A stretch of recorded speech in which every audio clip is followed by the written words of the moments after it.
Local 2100.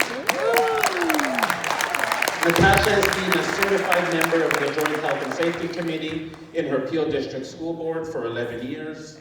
She teaches health and safety modules to her local's 4,000 members who work in some of the most physically, cognitively, and psychologically challenging environments.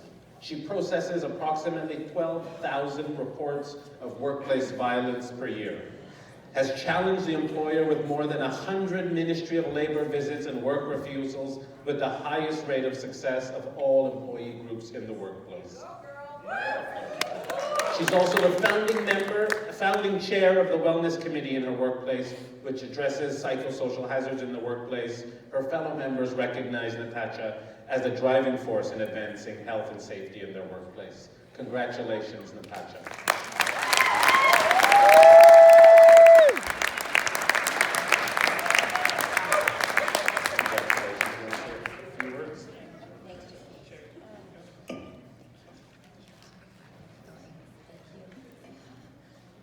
Hi everyone.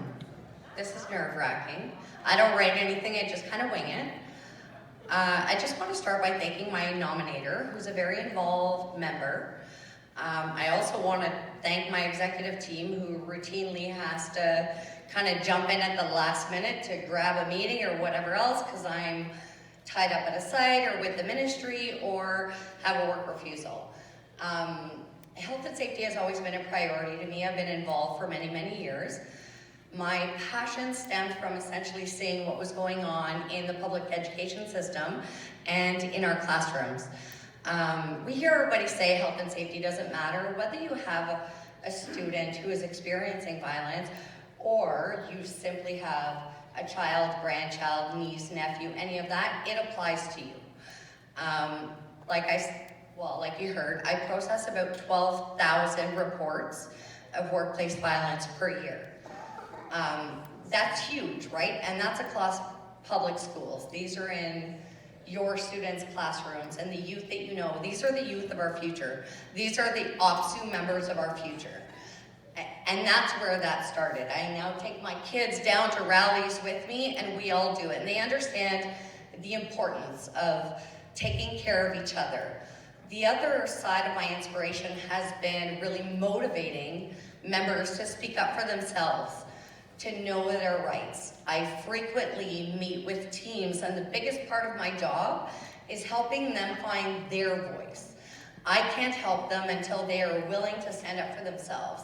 And then I amplify it, and I make it loud, and I take everybody there with me. But it takes that initial step on their part to stop and say no. And I think JP said it best today, enough is enough. The shit going on in our classrooms is not okay. It's not okay for our kids, it is not okay for our members, and it is not okay for the education sector, and it has to stop. My other major driving force is the mental health impact that this has had on not only our workers across the education sector, but our kids, right? The vicarious trauma that comes from witnessing your classroom staff member being bitten, bruised, dragged to the ground, strangled, restrained. They don't ever forget that, right? They're traumatized by that. My own son came home, he was 4 years old, terrified, because the EA in his classroom was bitten in the face by another student. His class was being evacuated all the time. There's an understanding that has to go hand in hand with it, but all of our kids deserve safe classrooms. We deserve safe working spaces, and they deserve safe learning spaces. And that's why I do what I do. So thank you so much for this award. I'm going to keep doing my fight. I'll be unemployable at the end, but that's